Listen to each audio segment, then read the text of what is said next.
여러분, 우리는 오늘날 코로나로 인해서 매주일 함께 얼굴과 얼굴을 맞대며 예배하고 있지는 못하지만요, 그럼에도 불구하고 온라인상에서라도 매주일 아주 은혜로운 주일들을 보내고 있습니다. 그렇지 않습니까? 예배의 감격 속에서 눈물을 훔치는 분들도 계실 거고요, 절망 중에서 예배를 통해서 소망을 만나는 성도들도 있을 것이고, 뿐만 아니라 여러 가지 다양한 방편 속에서 우리는 매주일 예배를 통해서 하나님이 주시는 은혜들을 누리고 있습니다.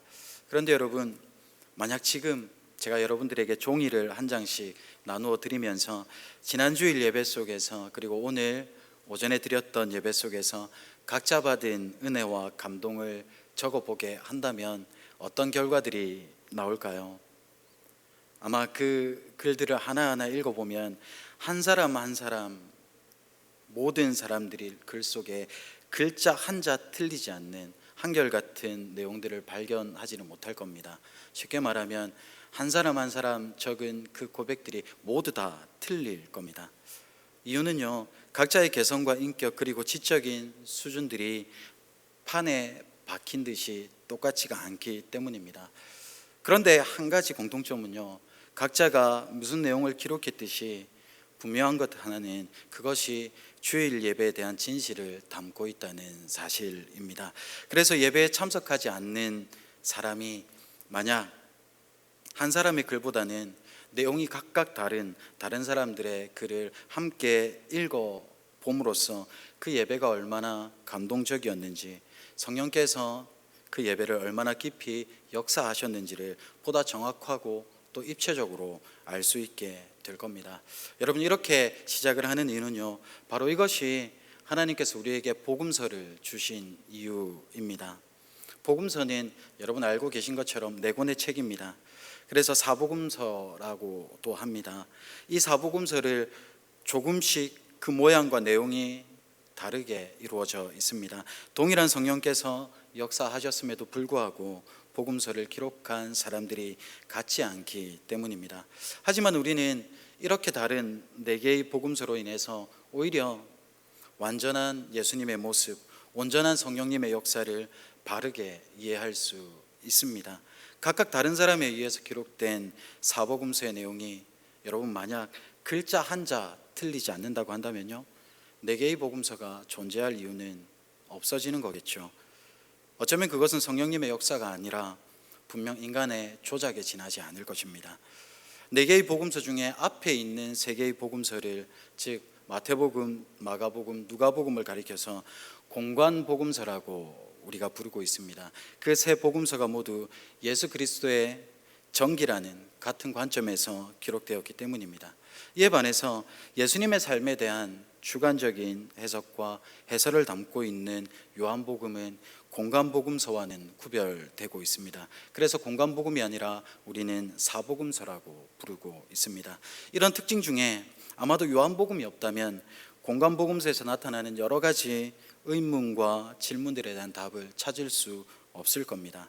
그래서 사람들은 이 요한복음을 공관복음서의 증보판 또는 공관복음서의 해설서 또는 마스터키라고도 부르기도 합니다. 그래서 여러분, 이 요한복음을 한번 찬찬히 잘 읽어보시면요, 이 요한복음은 다른 복음서와 다른 어떤 독특한 감성을 가지고 있습니다. 어쩔 때는 굉장히 단순하고요, 또 어쩔 때는 굉장히 깊이가 있습니다. 마치 예수님과 아주 가까운 친구가 쓴 것 같은 느낌을 주기도 합니다. 이런 의미에서 요한복음은 사실 문학적으로도 굉장히 탁월한 책입니다. 높은 학식을 갖춘 고상한 사람들 뿐만 아니라 겸손과 소망으로 이 하나님의 말씀 앞으로 나오는 모든 이들에게 우리 주님이 주시는 그 오묘한 진리와 따뜻함이 담겨 있는 책입니다. 그래서 지금까지 수많은 세월 동안 사랑받아 온 책 중에 한 권이 바로 이 요한복음입니다. 그 요한복음에서 예수님을 소개하고 있는데요, 그 시작을 태초에 말씀이 계시니라 라고 시작하고 있습니다. 요한은 자신의 책에서 이렇게 예수님을 소개하는 것으로부터 시작을 하고 있는데요. 그리고 계속해서 이 말씀이 하나님과 함께 계셨으니 이 말씀은 곧 하나님이시라. 그가 태초에 하나님과 함께 계셨고 만물이 그로 말미암아 지은 바 되었으니 지은 것이 하나도 그가 없이 된 것이 없느니라 라고 함께 설명을 하고 있습니다. 여러분, 태초에 말씀이 계시니라. 그리고 그 말씀이 세상을 창조하셨다고 하면 어디가 생각나십니까? 많이 고민하지 않아도 우리는 쉽게 창세기 1장을 떠올릴 수 있습니다. 특별히 창세기 1장 2절에서 하나님께서 천지를 창조하시기 이전에 이 천지의 상태는 혼돈하고 공허하고 흑암이 깊음 위에 있다고 성경은 밝혀주고 있습니다. 모든 것이 혼란이었고 무질서였다고 이야기하고 있습니다. 그리고 이러한 상태를 우리가 잘 알고 있는 단어 카오스라고도 표현을 하기도 합니다. 그런데 여러분, 이 혼돈 속에 빛이 있으라 하는 하나님의 말씀이 임했습니다. 그 순간 혼돈과 무질서는 사라지고요, 말씀에 의해서 우주가 창조되었습니다. 말씀으로 지어진 그 생명의 우주를 가리켜서 우리는 코스모스라고 부릅니다. 질서라는 의미입니다. 카오스와는 반대되는 의미입니다. 하나님의 말씀이 혼돈과 공허를 생명과 질서로 바꾸어 놓았습니다. 어떻게 그럴 수 있습니까? 말할 것도 없이 하나님의 말씀은 창조의 말씀이기 때문입니다. 그런데 여러분, 그렇게 창조된 우주 안에서 최초의 인간이었던 아담과 하와가 타락하게 되었습니다. 그들의 타락함으로 인해서 에덴이 잃어버린 바 되었고 그것은 곧 천국을 잃어버리게 된 것입니다. 성경은 무엇을 보고 그것을 타락이라고 이야기하고 있습니까? 무엇 때문에 그들이 에덴을 잃어버리고 천국을 잃어버렸다고 증거하고 있습니까? 그것이 바로 하나님의 말씀을 잊어버렸기 때문이라고 밝히고 있습니다. 창세기 2장 16절과 17절 말씀인데요, 여호와 하나님이 그 사람에게 명하여 가라사대 동산 각종 나무의 실과는 내가 임의로 먹되 선악을 알게 하는 나무의 실과는 먹지 말라. 내가 먹는 날에는 정녕 죽으리라. 아담과 하와가 하나님의 이 말씀 속에 거할 때는 아무런 문제가 없었습니다. 그들의 삶에 질서가 있었고요, 평화가 있었고요, 생명이 있었습니다. 그러나 그들이 하나님의 말씀을 외면하고 하나님의 말씀을 짓밟았을 때 모든 것이 순식간에 문제투성이로 변해버렸습니다. 그들의 삶은 어둠과 혼돈 그리고 무질서의 나락으로 전락하고 말았습니다. 죽음의 멍에를 뒤집어 쓰고 말았습니다. 여러분, 그렇게 범죄한 이후에 아담과 하와의 모습을 우리는 너무나 잘 알고 있지 않습니까? 여러분, 그렇다면 잃어버린 이 에덴의 삶, 천국의 회복은 어떻게 가능할까요? 말씀의 상실로 인해서 에덴의 삶을 잃어버렸다면 이 문제를 해결할 수 있는 유일한 방법은 말씀밖에 없습니다.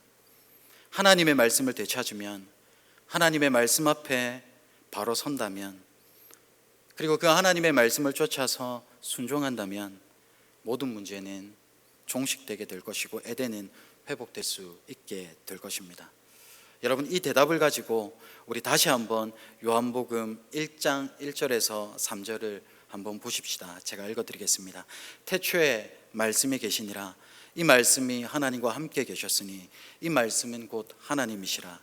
그가 태초에 하나님과 함께 계셨고 만물이 그로 말미암아 지은 바 되었으니 지은 것이 하나도 그가 없이 된 것이 없느니라. 여러분, 느껴지십니까? 말씀을 잃어버린 세대에, 그래서 무질서의 나락으로 어둠과 혼돈 속에서 죽음의 멍에를 뒤집어 쓰고 있는 그들에게, 그리고 우리에게 우리 주님께서는 다시 말씀으로 찾아오신 것입니다. 그래서 요한복음은 이 창조세계를 새롭게 하시는 창조주 하나님에 대한 책이기도 합니다. 창세기에서 시작된 그 하나님의 긴 이야기가 그 절정이 어떻게 이루어지는가를 다루고 있는 책이기도 합니다. 하나님의 세상을 이처럼 사랑하사 독생자를 주셨으니 이는 그를 믿는 자마다 멸망하지 않고 영생을 얻게 하려 하심이라. 이 하나님의 간절한 소원, 이 땅의 모든 사람들이 주님 앞에서 멸망하지 않고 영생 얻기를 원하시는 그 하나님의 간절한 소원을 가지시고 말씀을 잃어버린 세대에게, 그리고 우리에게 우리 주님께서 친히 말씀으로 우리에게 찾아오신 겁니다. 요한은 이렇게 예수님을 소개하면서 허물어진 인간의 삶, 영적인 혼란과 혼돈들, 붕괴되어 버린 도덕과 윤리, 이 모든 것들이 경제나 물질로 회복되지 않는다는 것을 말하고 싶은 겁니다. 오직 말씀으로만 가능하다는 것을 말하고 싶은 겁니다. 여러분, 그래서 우리도 이 말씀을 알고 있다면요, 우리 스스로를 말씀이신 예수 그리스도 앞에 세울 수 있어야 하는 겁니다. 그리고 기억하고 또 기억하고 이 말씀을 우리의 영혼에 새겨야 하는 것이겠죠. 돈으로는 화려한 침대는 살 수 있지만요, 단잠은 살 수 없습니다. 돈으로 고대 광실을 살 수 있지만 행복한 가정은 일굴 수 없습니다. 여러분, 돈으로는 지식은 살 수 있지만요, 인격과 인품을 얻을 수는 없습니다. 돈으로 선생을 살 수 있지만요, 도덕과 윤리를 개발할 수는 없습니다.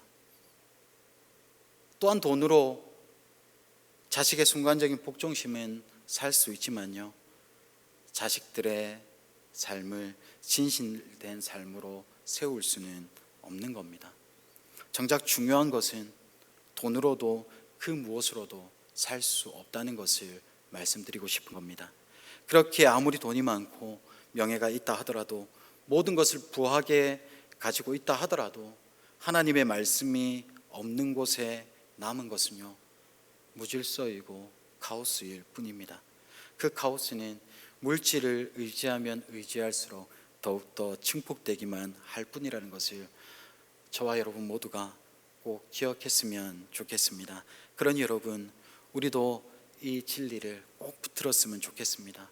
무질서를 질서로 바꾸어 내시고 허물어진 삶, 영적인 혼란과 혼돈들, 붕괴된 도덕과 윤리, 이 모든 것을 회복해 하고 새롭게 할 수 있는 것은요, 다시 말씀을 회복하고 말씀 앞에 서는 것밖에 없다는 것을 여러분 기억했으면 좋겠습니다. 여러분, 그렇다면 이 말씀 앞에 서기 위해서 우리는 어떻게 해야 하는 걸까요? 이 요한복음을 기록하고 있는 요한을 통해서 좀 살펴보자면요, 요한은 자신을 요한복음 1장 23절에서 이사야 선지자의 말을 인용하면서 광야에서 외치는 자의 소리라고 자신을 소개하고 있습니다. 그 무엇도 아닌 단순히 소리라고 말하고 있습니다. 이렇게 표현한 것만 본다면요, 요한은 굉장히 작은 사람처럼 여겨질 수 있습니다. 무엇인가 큰 일을 할 사람처럼 전혀 여겨지지 않는 것이 사실입니다. 그런데 요한의 위대함이 바로 여기에 있습니다. 사실 요한은 당시에 작은 사람이 아니었습니다. 당시의 사람들이 요한을 보고 그들이 기다리던 그리스도로 여길 정도로 요한이 가진 영향력은 상당했습니다. 그러나 요한은 20절에서 스스로 자신이 그리스도가 아님을 밝히고 있습니다. 그러자 사람들이 또 묻습니다. 그리스도가 아니면 내가 엘리야냐? 라고. 그러자 요한은 자신은 엘리야도 아니라고 밝히고 있습니다. 요한은 스스로 그리스도 아니요, 그리스도도 아니요, 엘리야도 아니라고 밝히지만 그만큼 당시의 사람들에게 그의 영향력은 상당했음을 확인할 수 있는 부분이기도 합니다. 그를 따르는 제자들도 많았을 뿐만 아니라 그에게 세례받기 위해서 전국 각지에서 요단강에 몰려든 사람들은 수를 셀 수 없을 만큼 많았습니다.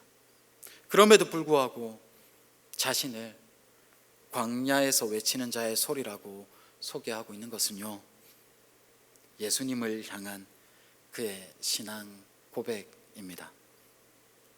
이렇게 생각할 수 있는 이유는요, 그의 거처가 광야이기도 했지만 더 중요한 것은 그의 심령 속에 광야가 깃들어 있었기 때문입니다. 여러분, 광야가 어떤 곳입니까? 빈들입니다.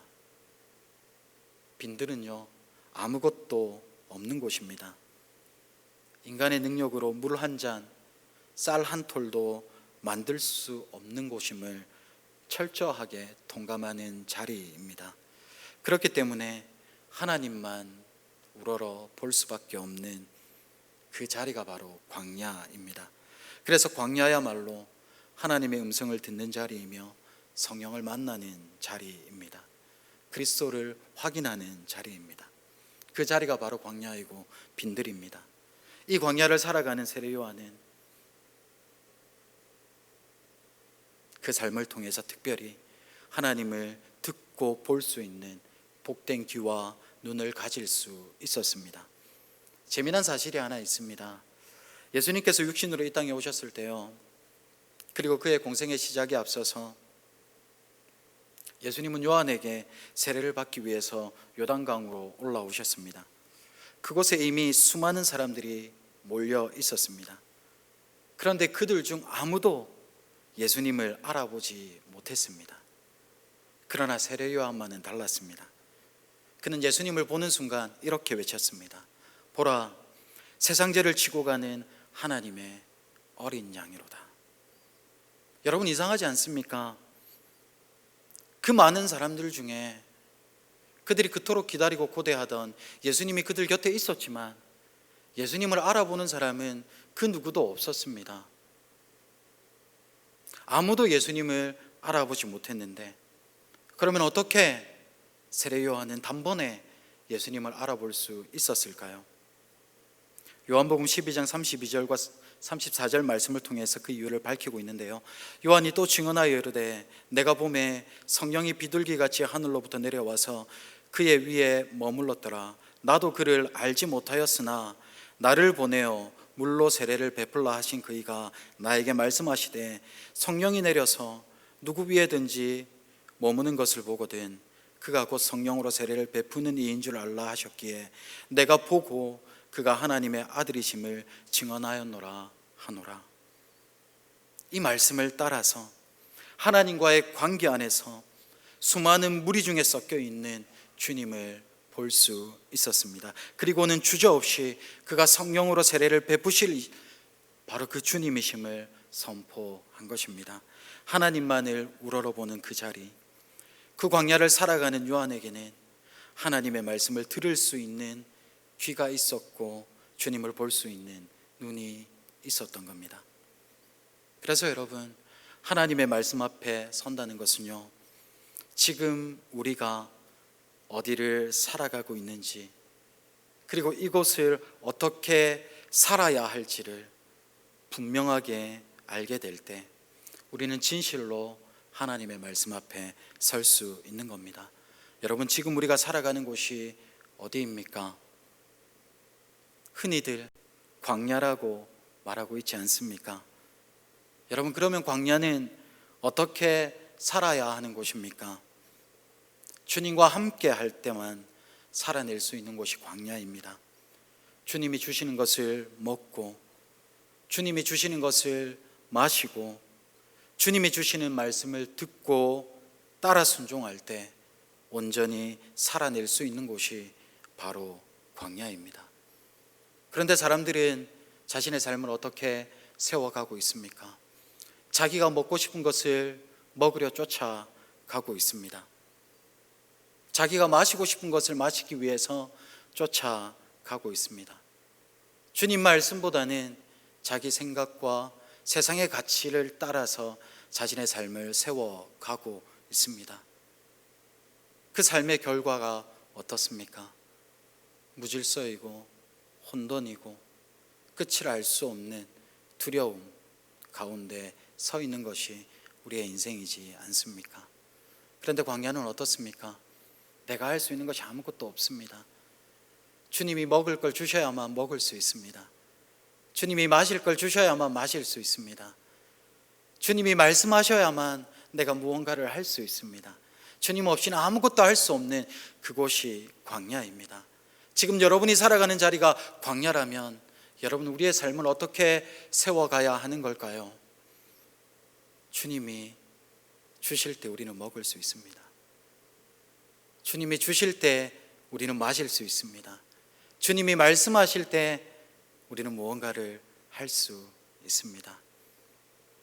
그렇게 살아야만 살아갈 수 있는 것이 광야이고, 그렇게 살아야만 온전히 살아낼 수 있는 곳이 바로 우리의 삶의 자리이고 바로 광야인 것입니다. 세례 요한이 광야에서 외치는 자의 소리가 되어서 우리 주님의 이름을 선포하며 그의 길을 예비했던 것처럼 저와 여러분의 삶도 마찬가지입니다. 광야라는 삶의 자리에서 하나님의 말씀을 들으며 우리 주님을 보면서 우리를 통해서 그분이 드러나실 수 있도록 그분의 소리가 되어서 살아가는 것입니다. 우리 주님께서 다시 오실 그 길을 예비하며 우리도 그 소리가 되어서 살아가는 겁니다. 여러분, 이런 삶이 하나님의 백성으로서 누릴 수 있는 최고의 복이며 주님 앞에서 살아가는 삶인 것입니다. 세례 요한은 이렇게 자기 백성들을 향한 사랑으로 친히 말씀으로 이 땅에 찾아오신 예수님을 말하고 소개하고 있는 것입니다. 그리고 우리에게도 그 주님 앞에서, 주님 안에서 함께 우리 주님의 소리가 되어 살아가자고 도전하고 요청하고 있는 것이기도 합니다. 이 거룩한 도전 앞에서 믿음으로 반응하고 응답할 수 있는 저와 여러분이 되었으면 좋겠습니다. 여러분, 그렇게 하기 위해서 오늘 이 예배를 통해서 한 가지만 결단했으면 좋겠습니다. 우리가 할 수 있는 것, 작은 것이지만 이것부터 시작했으면 좋겠는데요, 하나님의 말씀을 중심으로 우리의 삶과 시간들을 재편했으면 좋겠습니다. 사람들은 누구나 자신이 가장 중요하게 생각하는 가치를 최우선순위에 두고 그것을 잃지 않기 위해서 그것을 중심으로 계획하고 준비하기 마련입니다. 그래서 재편하고자 하는 것은요, 우리가 말씀이 육신이 되신 그 주님 앞에 머무는 것, 즉 말씀 안에 머무는 그 시간들을 우리의 삶의 최우선순위로 삼고 우리에게 주어진 삶과 시간들을 그것을 중심으로 재편해보자 하는 겁니다.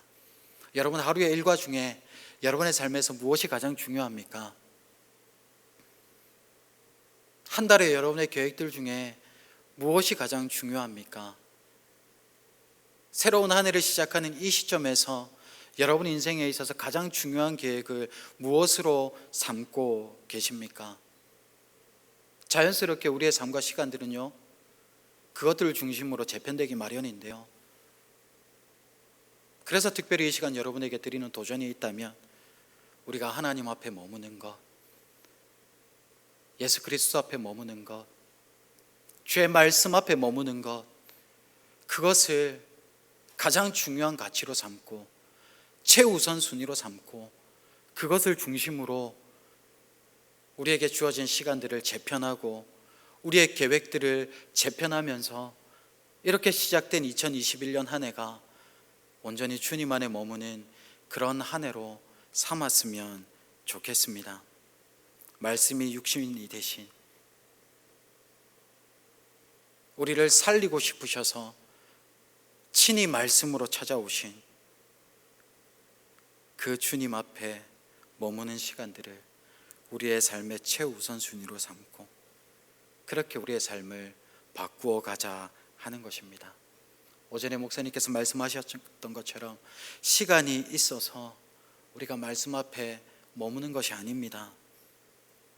말씀이 없으면 우리가 살 수 없다는 것을 깊이 깨닫고 주님께서 우리에게 말씀하시지 않는다면 우리가 아무것도 할 수 없다는 것을 깊이 깨달아서 주님, 우리가 말씀을 먹어야 살겠습니다. 우리가 말씀을 들어야 살 수 있습니다. 주님 말씀이 있어야 우리가 행할 수 있습니다. 그렇게 고백하고 인정하고 그래서 주님 앞에 머물기 위해서 힘쓰고 노력하는 그런 한 해로 삼고자 하는 것입니다. 그렇게 하기 위해서는 여러분 우리의 삶이 재편되어야 되지 않겠습니까? 우리의 시간들이 새롭게 질서를 가져야 하지 않겠습니까? 우리의 계획들이 우리 주님의 마음 안에서 새롭게 세워져야 하지 않겠습니까? 주님 없이 아무것도 하지 않겠습니다. 하나님의 말씀이 임하지 않는다면 아무것도 하지 않겠습니다. 주님께서 말씀을 주시지 않는다면 아무것도 할 수 없습니다. 그러니 주님께서 말씀하실 때까지 주님 말씀 앞에 머물겠습니다. 주님 안에 머물겠습니다. 주님께서 내게 말씀을 주실 때까지 그 말씀에 머물고 묵상하고 그 시간들을 최우선순위로 삼고 우리의 삶과 시간들과 계획들을 재편하겠습니다. 여러분, 그 고백으로 이 한 해를 시작해 보시지 않겠습니까? 그래서 우리가 주님 안에 거하고 주의 말씀이 우리 안에 거하는 그 놀라운 신비가 매일매일의 우리의 삶 가운데서 경험되어지고 누려지고 그리고 마침내 충만하게 될 수 있기를 우리 주님의 이름으로 축복합니다.